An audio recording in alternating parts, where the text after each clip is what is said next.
अस्सलाम वालेकुम। पहले तो बहुत अच्छा आपका चैनल जा रहा है। आपका एक चैनल पहले भी था, वो भी हम सब देखा करते थे। सही अप टू डेट हमें जो है ना अंदर की खबर मिला करती थी। मीडिया का खबर बाद में आती है, इस चैनल पर पहले आती है। पहले तो जितने देखने वाले हैं उन सबसे भी गुजारिश है कि सब्सक्राइब भी करें और शेयर भी करें। और रही बात आज जिस तरह एक अजीब और गरीब दहशतगर्दी का बहाना बना के खान साहब से मुलाकात को रोकने की कोशिश की गई थी और फैमिली को भी रोका गया, वकीलों को भी रोका गया, तो इस चीज़ को आज हम आए हैं हाई कोर्ट के पास, क्योंकि हमें पता था कि ये जिस किस्म के ये धोखे कर रहे हैं। पहले ये पिछले 6 महीने 7 महीनों से आवाम महरूम है अपने लीडर की जो है वो चेहरा देखने से भी। तो ये जो एक और हरकत थी जिससे हमें ये भी खदशा था कि खुदा न खास्ता कोई हादसा ना हो गया हो जिससे ये कौम से छुपा रहे हैं। तो शुक्र है अदालत ने इसमें हमारा साथ दिया और उन्होंने आज 4 वकील के नाम जो वकीलों ने ही दिए थे, तो उन्होंने कहा कि फुल सिक्योरिटी आप अपना चेकअप रखें, सिक्योरिटी से पास हो के जो सिक्योरिटी मेजरमेंट है उसके बाद जाके आप इन 4 को आज मिलवाएं। उसके बाद जो नाम जाएंगे उसके लिए आप जेल हुकाम से के साथ एक कमेटी बनाएं, उसमें उसको डिस्कस करेंगे क्या प्रोसेस होगा जो नए वकील जाके मिलना चाहते हैं। तो उसमें एक उन्होंने बड़ी एक फजूल सी बात की कि जो वकील होगा वो सियासी बात नहीं करेगा। अब हमारे ये जो वकील है इनकी प्रैक्टिस 31 साल की है और पार्लियामेंट में गए हुए उन्हें 1 महीना भी अभी नहीं हुआ पूरा। तो इस बेस को वो बुनियाद बना रहे थे कि जो वकील है वो सियासी बात ना करे, जिस पे अदालत ने उनकी कोई क्लास ली है जिसमें हमें मज़ा भी आया देख के कि इस किस्म के आप जो है एक्सक्यूज़ दे रहे हैं कि मुलाकात ना की जाए। तो ये 3 बजे अब इंशाल्लाह मिलेंगे, तो उम्मीद है कि खान साहब की तरफ से अच्छी खबर। मैडम साहब ये बता दें आप कि जो हमारे ये रिसेंटली इलेक्शन हुए हैं इसमें धांधली ने धांधला हुआ है। इनकी 17 सीटें थी और इनको हुकूमत दे दी गई है, तो हमारे जो कैंडिडेट जो जीते हैं क्या ये जब इसी तरह सिस्टम चलता रहेगा कि इनके खिलाफ भी कोई कानूनी कार्रवाई होगी, इस पे आप क्या कहेंगे? देखिए वो एक लतीफ़ा याद आ गया कि एक बच्चा होता है उसके 10 नंबर आए होते हैं, तो उसे हम इस क्लास में पढ़ाती है कि 0 की कोई वैल्यू नहीं होती। वो क्या कहता है जब उसके 10 नंबर आते हैं वो आगे 1 0 और लगा लेता है। और मुझसे कहता है तुमने खुद ही वो कहा था कि 0 की वैल्यू नहीं है, तो मैंने 1 0 एक्स्ट्रा लगा लिया, तो उसके 10 से वो 100 हो गए। यही कहानी जो है ना इम्प्लीमेंट हुई है। इनकी 17 सीटें थी तो उन्होंने कहा 1 की क्या वैल्यू है, तो पीछे 1 और लगा के 117 करके उन्हें असम्बली में भेज दिया। लेकिन यह है कि इस दफ़ा ये एक्सपोज हो गया वो। या मैं एक और आपको किस्सा सुनाऊँ कि एक बंदा होता है ना, उसे वो किसी को मार रहा होता है ना, मतलब एक बंदे को मार रहा होता है, तो तीसरा आके कहता है तुम उसे क्यों मार रहे हो, तो कहता है कि इसने मुझे 5 साल पहले गेंडा कहा था। कहता है कहा इसने तुम्हें 5 साल पहले यार मार तुम उसे आज रहे हो। कहता है मैंने गेंडा देखा ही आज है। वो वाला साहब है कि हमें पता था धांधली होती है लेकिन हमें पता नहीं था धांधली कैसे होती है। धांधली कैसे? इसलिए फॉर्म 45 और फॉर्म 47 की वजह से ना सब कौम जो है वो लर्न कर दिया। अब एक दफ़ा जिस तरह बच्चा साइकिल चलाना सीख जाए ना, आप उसे अंडू नहीं कर सकते उसके दिमाग से। तो आप देखिएगा कि इस दफ़ा एक्सपोज हो और अगली दफ़ा ये जब हमारा 10 लाख वोटर मजीद आएगा ना यूथ का, उसे ये हैंडल नहीं कर सकते। मैडम आपने भी अप्लाई किया था? मैंने रिजर्व सीट्स के लिए अप्लाई किया था KPK से। अच्छा, तो वो रिजर्व सीटें तो जो हैं वो तो प्रोग्राम देखिए इलेक्शन कमीशन ने ज्यादती किया वहाँ पे भी, ठीक है। इसके जो इलेक्शन कमीशन का फैसला आया था, चलो पहले से हम पे भी वो कोई कानूनी पेचीदगियाँ निकाल रहे थे सुन्नी कारकुन से, वजह से इनके मारे निशान लिया गया था। लेकिन जैसे रेवड़ियों की तरफ बांटा गया, मतलब कोई सेंस नहीं बनता इस बात का। ये आगे जाके अगर सुप्रीम कोर्ट में फाइज साहब की मेहरबानी हुई तो ये यकीनन ये रिवर्स होगा। लेकिन इस वक्त जो है ये इलेक्शन कमीशन ने अगर सुन्नी इत्तेहाद कौंसिल को नहीं भी देती थी, वो सीटें नहीं भी दी उन्होंने किसी टेक्निकल बुनियाद पे, तो बाकियों को रेवड़ियों की तरफ बांटना जो है बहुत ज़रूरी है। क्या आप समझती हैं कि ये नई खबर भी चल रही है ये इलेक्शन कमीशन के हवाले से, ये भाग गया बाहरले मुल्क, भागने की कोशिश कर रहा है या भाग चुका है? देखिए सर बाहर भागने की क्या ज़रूरत है, इसकी प्रोटेक्शन के लिए पूरी गवर्नमेंट बैठी हुई है, ये क्या करेगा बाहर जाके। एक और सवाल है और ये आखिरी सवाल भी हो सकता है कि ऊपर जरदारी को बिठा दिया गया है, दरमियान में इन्होंने शहबाज शरीफ को बिठा दिया, नीचे मरियम रानी को लेके आ गया, मरियम नवाज साहिबा को। तो ये सारे के सारे जो इन्होंने ये एक ट्रेजेडी बनाई है, क्या इसके मुताबिक ये क्या करना चाहते हैं पाकिस्तान तरीके इंसाफ के साथ?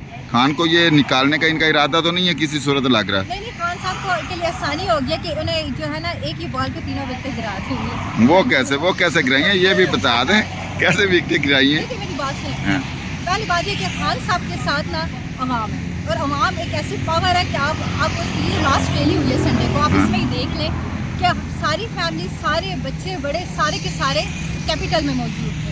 F6 में जिसे कहते हैं पूरे पाकिस्तान से रैलियाँ जमा हो गई थी और ये ऐसा प्रेशर था कि पहले पुलिस की 4 गाड़ियाँ सामने थी और आहिस्ता आहिस्ता हम देखे वो भी पीछे होनी शुरू हो गई। तो स्टेट जो है ना वो अगर किसी के दम पे कायम है तो अवाम के दम पे कायम है। वो बात तो आपकी ठीक है, लेकिन अवाम ने तो 90% खान को वोट दिए हैं, उसके बावजूद जो ये 17 सीटें जीतने वाले हैं ये आ गए, ये कैसे हुआ है? क्या इनके खिलाफ कभी कार्रवाई हो सकेगी? ये तो हमारी फिर अदालतों की कमजोरी होगी ना। अब हम आवाम वोट ही दे सकती थी, आगे वोट की हिफाजत करना चाहिए, या हमारे पास ये काम होता है अदालत का कि वो हर महकमे को अपनी हद में रखे। इलेक्शन कमीशन से काम निकलवाना अदालत का काम था, किसी भी पार्लियामेंट को, लेजिस्लेशन को अपनी हदूद, उनकी हद कायम करना ये अदालत का काम था। अगर हमें आवाम को नहीं मिलता ना रिलीफ, तो इसमें हमें अपने डिपार्टमेंट, अपने महकमे, अपने काले कोर्ट की तरफ पहला मेरा इशारा है कि इन्हें चाहिए प्रिवेल करना। ठीक है, एक उन्होंने वो जो एसपी वाला तो MTO वाला केस था, कैसी इनकी बैंड बज गई है कि अपनी दफ़ा ये 6 महीने की कैद नहीं बर्दाश्त कर सकते, और दूसरा को ये घरों पे छापे मार मार के सड़कों पे शरियार अफरीदी की फैमिली के साथ इन्होंने क्या किया। लेकिन मॉरल ऑफ द स्टोरी ये है, अगर कहीं ज्यादती हो रही है तो कमजोरी पर अदालत की है। अगर यही है ना, देखें अदालतें, जो कि अदालतों से आप सेटिस्फाइड हैं, खान साहब की जितनी बेलें लगाई जाती हैं, उनकी अपीलें लगाई जाती हैं या केस लगाए जाते हैं, वो लिंगर ऑन क्यों होते हैं? देखिए, हमारे पास तो और कोई तरीका नहीं है ना, हमें रिलीफ मिले या ना मिले, हमने इधर ही आना है, हम मजबूर हैं, हम इसके अलावा कहीं नहीं जा सकते। क्या आपकी मजबूरी का कोर्ट्स फ़ायदा उठा रही हैं? देखिए, कोर्ट्स क्या फ़ायदा उठाए, ये इनकी अपनी ही बेइज्जती हो रही है। जिस तरह उन्होंने नवाज शरीफ को ख़त्म किया, उसके सारे केसेस, सारों ने, पूरी दुनिया ने अदलिया को, मतलब अदलिया को अपने गले में ये ढोल नहीं डालना चाहिए था। आज 2 हसन नवाज और हुसैन नवाज भी आए हुए हैं, उनकी भी सुना है कि वो उनके वारंट वगैरह सस्पेंड हो गए हैं। नवाज शरीफ के केस में सुप्रीम कोर्ट की कन्विक्शन हाई कोर्ट ने ख़त्म की, आपने देखा था ये, मतलब कन्विक्शन नवाज शरीफ को सुप्रीम कोर्ट ने दी थी और हाई कोर्ट ने अपनी डिस्क्रिप्शन इस्तेमाल करते हुए उसे बरी करार दे दिया। अब ये जो ये अदालतों ने अपना मजाक खुद बनाया, इन्होंने वकील का, जज का, आइन का जब आप जो है अदालत आपका लिहाज नहीं करती ना, फिर आप एक पार्लियामेंटेरियन से या किसी इदारे से आप ये तवक्को ना करें कि वो आपके मुताबिक चलेगा। क्या आप ये समझती हैं कि जो अदलिया है, अदलिया से इंसाफ नहीं मिल रहा और इसी वजह से जो खान साहब हैं, खान साहब अभी तक ये सजा भुगत रहे ना करदा गुनाहों की? देखें, ये तो रियलिटी है ना, ये जेल ट्रायल के वक्त ही अदालत को इंटरवीन कर देना चाहिए था कि ये जेल ट्रायल क्यों हो रहा है। ठीक है, लेकिन उन्होंने नहीं किया। सारे जजेस हाजिर खिदमत होते ये किसी को कुछ नहीं पता। एक दिन खबर आती है 10 साल की सज़ा होगी, अगले दिन खबर आती है 14 साल की सज़ा होगी। ये उस वक्त ही अदालत को इंटरवीन करना चाहिए था। अगर इमरान खान या हमारे सपोर्टर वोटर अगर भुगत रहे हैं, तो उसमें एक बहुत बड़ी वजह अदालतों की कमज़ोरी है। क्या आप समझती हैं कि कभी ये अदालती निज़ाम ठीक हो जाएगा? रूल ऑफ लॉ 2007 में भी रूल ऑफ लॉ के लिए वकला ने बहुत कुर्बानियाँ दी, चीफ जस्टिस के वक्त जेलें भी देखी और रोडों पे धरने भी दिए, उसके अलावा पर्चे भी हुए, सर भी फटे, लेकिन इनकी खातिर इतनी कुर्बानियाँ वकला के रूल ऑफ लॉ के लिए देने के बावजूद ये अभी तक इनका म्यार है। तो आप क्या समझती हैं, क्या ये कभी ठीक हो सकेगा? इस तरह के जो मामला आते हैं, अदलिया अपनी इज्जत बहाल करवा सकेगी? हम उम्मीद ही रख सकते हैं, उम्मीद तो रख सकते हैं। हर कोई अपने हिस्से का काम करे तो ज़ाहिर स्लोली एंड ग्रेजुअली सही, लेकिन ये काम हो तो जाएगा, उम्मीद हम रखते हैं। बहुत शुक्रिया जी। आप हमारे चैनल को सब्सक्राइब कीजिए, लाइक करें कीजिए और आगे शेयर करिए। मैं इधर हाई कोर्ट में हूँ और ये इशारा दस्तूर है, आपको दिखाता हूँ। अभी फैसला हुआ सुप्रीडेंट, ये देखें, ये हाई कोर्ट के सामने मैं मौजूद हूँ, इधर भी देख लें आप।